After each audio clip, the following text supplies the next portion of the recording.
On today's episode of WatchJRGo, we are back in the shop with the carburetor that just came out of our banned carburetor cleaning solution.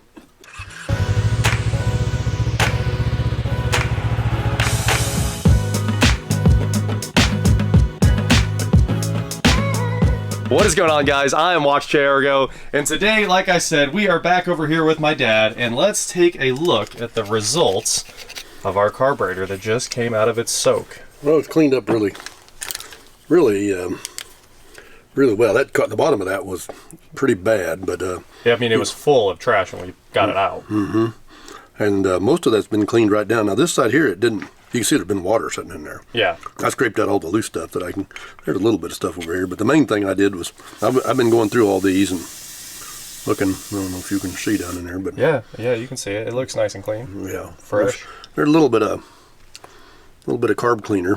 I washed it out last night, and it was like 10 degrees outside, and everything was frozen. Note to self: don't rebuild carburetors in the winter. Well, or when it's below zero, if your faucet is outside. It's a freeze-proof faucet. Didn't live up to its name. I think it's break-proof is what they mean by freeze-proof. Yeah, well, not I turned it on a couple days ago. And it was running? It was, but obviously it didn't drain down, so it's got water fine enough in it. Frozen in the pipe? Yeah, and of course the drain's only about 2 foot down.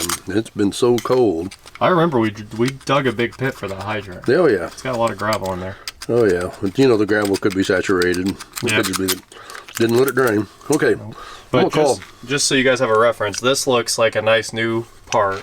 And this is what we started with 2 days ago, basically. So that's what it looked like going in. Yeah, pretty bad. And then that's what the inside looked like. That's exactly. There we can see some more of this junk, corrosion right down there. Yeah. There's fuel on top of water corrosion. That won't hurt nothing. It just traps the water. Yeah, there's no place to get it out. Yep. See, they set the drain up. There's your drain. Oh, and it's too high, too. It's high. Yeah. See, this is actually a dam of some sort. Ah, it is a little dam. But there's no plate in it. And maybe there's one in the original diagram. I don't know. But well, guys, we have the diagram now. And I don't know if you can see it, but this is from mbzpontoon.org. And you can't see down in there. Well, there's the float, and I don't see that dam. So either the dam was not supposed to be removed, and as it's part of the carburetor as an unremovable part, but or it was just never in there. It could have never been in there. It's possible. Yeah. So okay, what we're going to do now is pretty nice and clean. This is cast. Yeah, it's just cast iron. Yeah, it looked like cast iron. I was like, no way. Yeah, just regular old cast. Most of these old carburetors are cast iron bases. It all looks good. Cleaned up nice. I need to razor blade that gasket off there, I guess. Yeah, you can use the wire wheel and buff that. All right. And buff that. I'll take the shortcut then. Yeah. Wow, I didn't even see those adjustment screws before. Those are probably not adjustments. Well, that one looks like it might be. Well, they could just be plugs. Okay. That's where your idle airspeed was. Yep. Idle air bleed. So we definitely want to blow through that with the can of carb cleaner. Okay. Make sure it sprays straight through. Mm-hmm. So we'll check that out. All the rest of these parts. Here's that little. This is that little dash pot. Dash pot. Yeah, it's an oil activated or oil operated, just like a shock absorber on a car. Right. And you can see when it's going up, that as it's traveling up, the oil tries to get down through here and come out them holes. So this acts as a check valve, and it plugs them off, so it won't so it makes it come up slow. But when it tries to go down, it can push right through the second washer. Just pushes that up, and the oil can flow right out around there. Yep. So gives it away, because otherwise it's just got to go through the clearance. Right. And this fits into. Well, there's one of them. Where's that? Oh, here it is. Oh, yeah. That looks good inside. Yep, looks brand new. So, see, with no oil in it, it goes right up and down. It's just put a little oil in it, and it'll go down easy, but it'll come up slow. Absolutely. So we got a little booger on there. Need to wipe this. This is an ancient time delay. Ancient time delay, yeah. I've even seen these with air. I mean, they still use them. Remember all the electronics had plastic dash pots for like doors and. Yeah, and I used to have them on starters where where one starter you'd start a motor, and as soon as the contactor would pull in, this thing would start traveling with a dash pot, and then pretty soon it'd switch over and go to high speed. It was all controlled by air. Huh. So that was your extent of automation. Absolutely. This stuff's all clean. Yeah, so, looks great. Yep, it's just All these parts look brand new. if you can just remember where everything goes. Yeah, I got you. No problem. This is idle air, right? So we just need to find the other piece spring. of that.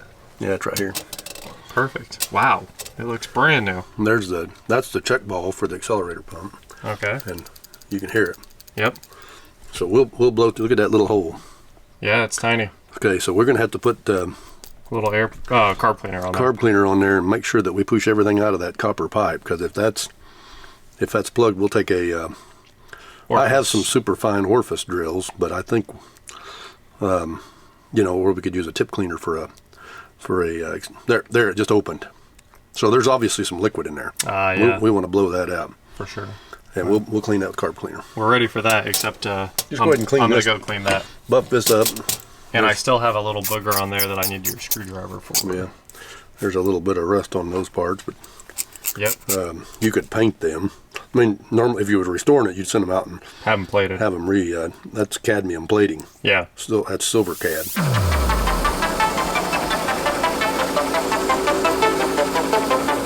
A trick I learned from your uncle, who is long since gone, Mace Archer from Winfield, Kansas. But when I was a little kid, I'd work in his shop, and he was always rebuilding watches and carburetors and steam gauges. He did it. He's famous in the gauge world.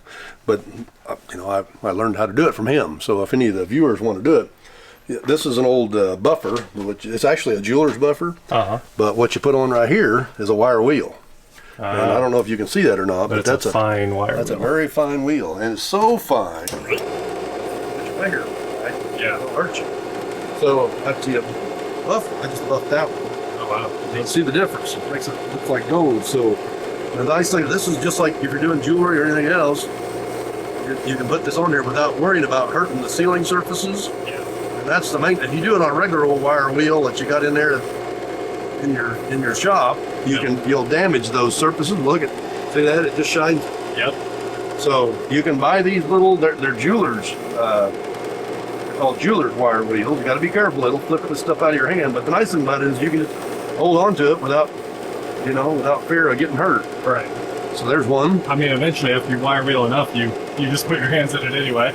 Yeah. So look how nice that comes out. Yeah. So this is something that Cleans the threads out really well. when I'm restoring an old motorcycle or rebuilding something that, some parts that I don't want to damage with a regular wire wheel. Just hit it with that. Yeah, look, before we couldn't read them. Oh, yeah, you can really read it now. Yeah. That's So in all these little jets, if you, this is something that the viewers might want to know too, that if you take this to the wire wheel, like it's in there on the grinder, on a big grinder with that big 7-inch, it eats the holes out. it'll eat the side out of that hole. Right.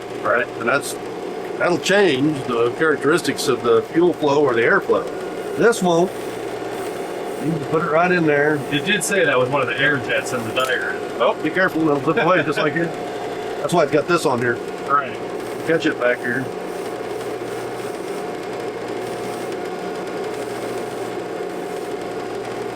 This also works if you're, it's like a mechanic's nail polisher, Yeah. Polish your nails. Uh-huh. See, make them nice and Make them dull. shiny. Yeah. I can see you being one of those people at the mall right now that tries to grab your hand and polish your nail. Get over here. Stick it in this thing. Yeah, let me wire wheel your, Your fingernails. just like it was made. Look at that one. Yeah, that was great. Okay. You can get your hands right in there with this. This one says Solex 190.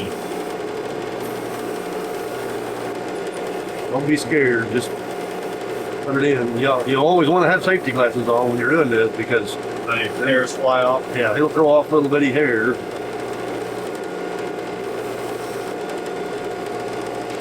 Oh, they soldered the end of that shut. See that? There's a little bit of. They put a plug in it Yeah, and soldered it. Well, see, it shines that solder right up. sure does. Oh, there's the bit. There's the jet numbers. Huh. See them? Yeah, I see him. Okay. That little corrosion on there, it'll all come off. This one says 77. So with Just oil or vapor rust? Well, I just sprayed WD-40 down in here. In the exhaust? In the exhaust, and put my crescent wrench in there and just started rocking it back and forth. And that came loose, so, you know, it don't have a whole lot of compression. This one here's got a little more compression, but I think both of them probably are. Well, that one's complete. We're only going to start if you give it some starting fluid. Yeah, they're pretty heavy. It's like a 10 or 12 pound saw. It sounds like a terrible saw. It needs like a 5 foot or 6 foot blade on it. I don't know what C5 is. That's an old one. I'm gonna get rid of them. Yeah. I don't need them. Well, they're direct drive apparently, as opposed to the other style of chainsaw. This is belt drive. This one has an intermediate drive. See, that's the first chainsaw your grandfather ever sold when he started the Home Light dealership. Yeah. And see, it's got a cog belt. Go down here, so the engine runs the other way. Oh no, this engine runs forward. Okay. And drives, and so yeah, this was the only way they could get They had to run them pretty fast. Oh, because they didn't have any power. They didn't have the power. These guys here had all kinds of power. So yeah. That one runs. Yep. So it's on the list for soon. Well, guys, here's our fresh haul of from panning for gold out in the shop. Got all the jets there, and you can finally read them all. Yeah, them look like new. Which is nice, because on the diagram, I think you printed what jet each one is. Yeah, boy, I tell you what, that even after coming out of the carburetor cleaner, you still couldn't read them. They look like they just been freshly minted. Yep. And yeah, them jets look nice. So, okay, all this stuff is ready. We need to just do a little cleanup and then start squirting parts into this thing. So this piece here went in. Slides right in. And that just slides right down here on top of that. Yep. And then I guess we're gonna have to tap that in with a block or something, I think. Yeah. Or you went all the way, didn't it? Yep. I'm surprised. It gave up and shot right in. And now. It's the really pointy one. It's none of those. None of those. I think it's a screw. It is. Here, I got this. Oh, it's right there. Where? By the pile of three. There, right there. Yeah. This one. Yeah. So. It goes right there. Like your grandpa always said, if you're going to put it in, tighten her down, otherwise don't put it in. Yeah, it's not like you're going back. You'll forget if you... Well, I made a discovery today that I couldn't believe it. I was so excited, I hurt myself. The ice cream machine that people have seen that we built 30 years ago was made in 1944, and it had a Copeland belt drive Model 81 2-cylinder compressor. Now, we don't want to tighten that down too tight, right? So I'm just putting that in to where it's just a little snug. Yeah, because they put it in so tight they crushed it. Yeah, that shouldn't, you don't want to push it in so hard that it damages that. Yep. Anyways, I have searched the whole nation looking for more of those. A Model 81 compressor. Uh-huh. And I have never been able to find a Model 81 Copeland. And today, but I just happened to turn on the computer and up popped a compressor. Said compressor for sale, needs rebuilt. And it looked like a Model 81 bolt. And I couldn't believe it when I saw it, because for 30 years I've been searching for that. I've asked every compressor builder everywhere. Now, some of the viewers might, now that I'm saying this, somebody might know where one is. Know where one's at, but it says Model 81 right on it. It's an old belt drive. It's in the back of the truck out there. Yeah. But anyways, I went over to the guy's house to look at it, and I didn't know if it was a Tecumseh or we'll just put these on by size. It's got to fit right down over that. Right. Tied around that boss, just like that. Absolutely. Anyways, wait, we don't know which ones are fiber and which ones are copper, though. Yeah. That's the we'll figure that out here in a minute. See what we got, because sometimes they fit. Usually these are for higher pressure. Yeah. Where you're going to tighten something down, like on this fitting. Uh-huh. So it'll have a copper like that one right there. That one makes sense. So that so it'll seal where it's got pressure against it. And anyways, I went over to see that guy, and he said, well, there it is. I got down on my hands and knees and looked at it, and I saw that big 8-1 on the side. And I said, how much do you want for it? I'll take it. He said, if you load it, it's free. If I load it, it's $10. I hope you paid him to load it. I almost kissed him right on the lips. You're like, that's all yours, put it in my trunk. I can't believe. I told him, I said, I have been searching for one of these for years. And I said, you sure? You know, he said, yep, just $10, unless you want me to help you load it. And I said, no, I got it. Took it right out and loaded it up in the truck. So now we've got a spare compressor for the ice cream machine. Yep. Okay, so that's a little sloppy on there. This guy couldn't have got a tighter container. It will not come out. I'm pulling on it. It won't come out. Yeah. It's in there. I hooked it with my fingers and pulled. You gotta pull for real. I'll drill a hole in it. Yeah, to push it out the back. Now this will have a copper washer on it. Yep. Because it should have. That sure looks nice. It'll have one of these guys on him. Yep. Like that one right there. See how he fits nice? Uh-huh. And this, of course, is distance dependent. See, they may have different ones. Ah. Because as you move this up and down, it adjusts your float level. Absolutely. Okay. That's cool. This is made by Radio Corporation of America. Huh. It does say RCA. I doubt it. So that could be what those are for. Different ones for different float. See, every one of them's different. Absolutely. That's probably for adjusting your float level. But you know, this float, see, you could bend that. You could. But it don't look like it was made for bending. Yeah. It don't have a tab on it that would adjust it. It looks like that's just, I mean, how would you bend that, right? You'd have to either bend this down or bend that up. So I'm pretty sure these probably are all the adjustment for that. All the adjustment for that. That makes sense. We'll have to check that out. Here's all your base gaskets. I'm glad they gave us a rack of those. Nobody else had that many in the kit, even though they all should. And then there's your top. So those will go on all these, around all this phenolic. That's all they sent you. Okay, that's it. So this is the world we have to live in. Well, she's a little thicker, but that dog will hunt. It's the exact same diameter, ID and OD. Okay, good. Yeah, you got plenty of screws, so. Yep. Won't hurt nothing. Guys, we're slowly putting back all the missing lock washers that were left out of the carb to begin with. Yeah. Okay, so unfortunately, I gotta stop here. Well, we've started using the old carburetor as a reference, and I am reassembling some of the new one here. So we're putting together this complete assembly, which meant we had to tear down this sandwich here, and wherever the trash piece is, you know, there it is. This is the old diaphragm out of that pump. Look how bad that is. I mean, it's hardly flexible at all. So it might have still been moving and it might have still been holding fuel, but now take a look at the new one. That's how they're supposed to be when they go in.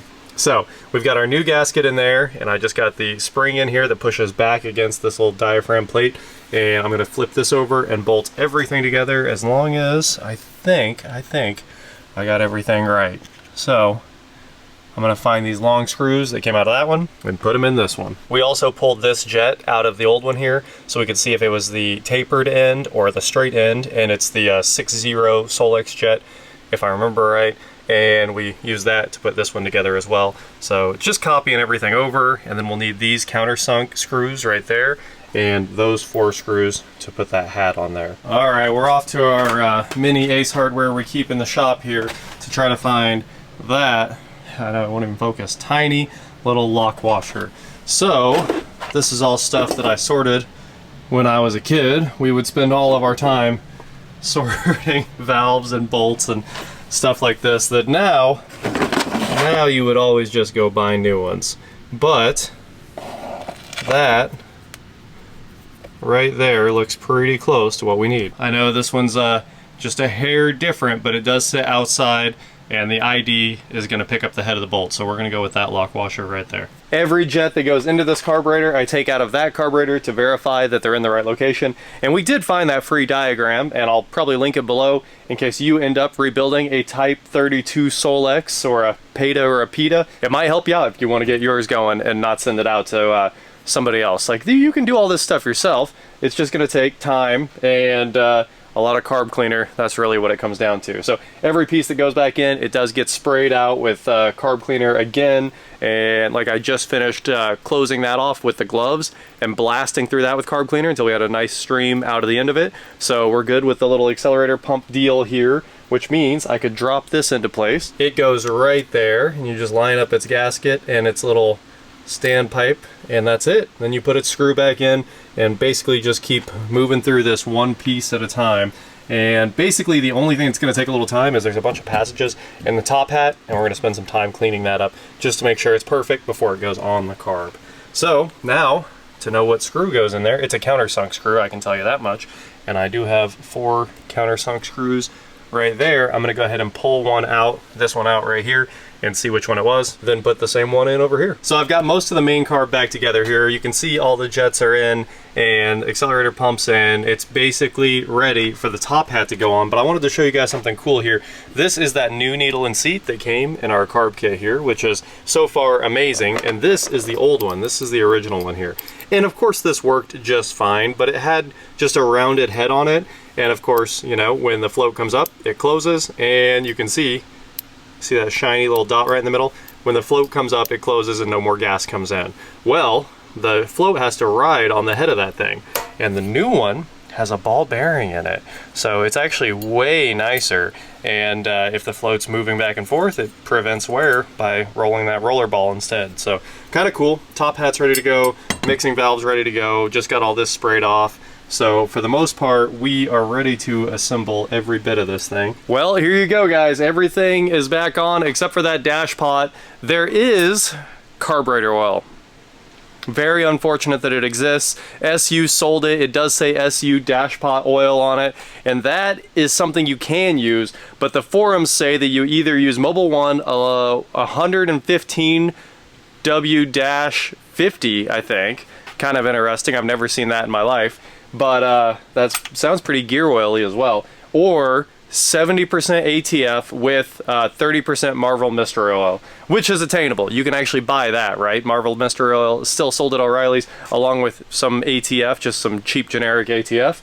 And you mix that up and then pour in all that works. You can pour in like 1 ounce of it in that tiny little cylinder there. And I'd really like to pour it in and see if we got this thing sorted now and if it's done leaking. Unfortunately, we don't use Marvel Mystery Oil around these parts. We got tons of ATF, but none of that, so we'll have to make an O'Reilly's run to pick up that mix. So everything is finally back on and buttoned up, and this thing's looking brand new. And I mean, look at it. It looks brand new. It looks like I just ordered a new old stock carburetor from the 60s right off the internet, and that showed up. That's how good this Kim Dip Pro is. Not Kim Dip, Kim Dip Pro. And people are already in my comments saying that we should just find a new way to fix it, even though there's only really one chemical that works, and if we can't get it anymore, what are you supposed to do? I don't think the trade-off of not being able to fix things is worth the EPA banning things. So obviously other people have different ideas. They think that you should just ban everything that might be unsafe because people are bad at using it, but why don't you just teach people how to use it or let them think for themselves? That's the end of my opinion on carb cleaner, but obviously we know that this stuff works better than everything else, and we're going to keep using it as long as we can. And then maybe down the road we can just mix some up. We might be able to order some from like a chemical shop and mix up our own batch and have the ultimate carb cleaner again. All the gaskets are in, everything's tightened up. I am excited about this. It's about as pretty as it's gonna get. Almost every single bolt got polished because I figured might as well clean them all up.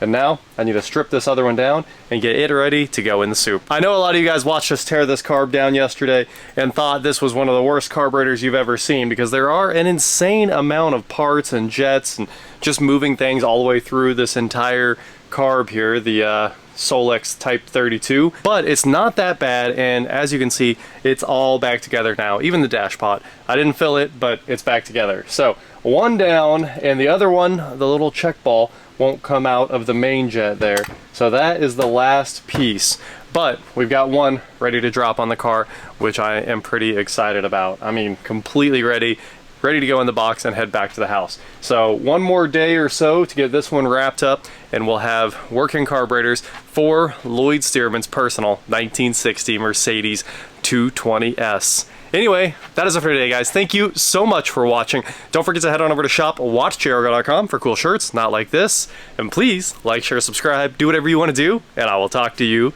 next time. We've been working on the shop a bunch today too. We've been fixing lights and just getting through things, and I know a few of you also saw that blue Triumph and you want to see us rebuild that. So I guess that's on the docket for one of these days too, but a future project. Maybe when it's a little bit warmer, because we've got the heat up in here and it's still cold. I mean, it's really cold outside, and if you're in Texas, I feel bad for you. I know you guys love the electronics segment at the end of the last video, and I gave my dad this receiver to take out one of his old Pioneers, because it's a very cool old Technics Class H Plus amplifier in there. Lots of I/O on it and lots of speaker outputs, which is what he needed in here. Pro Logic, which is cool, but my favorite feature of any receiver on the planet, this has been the dream. It was the dream my whole life. Now I don't care anymore, but that The remote control servo motor is one of the best things ever created by man right there.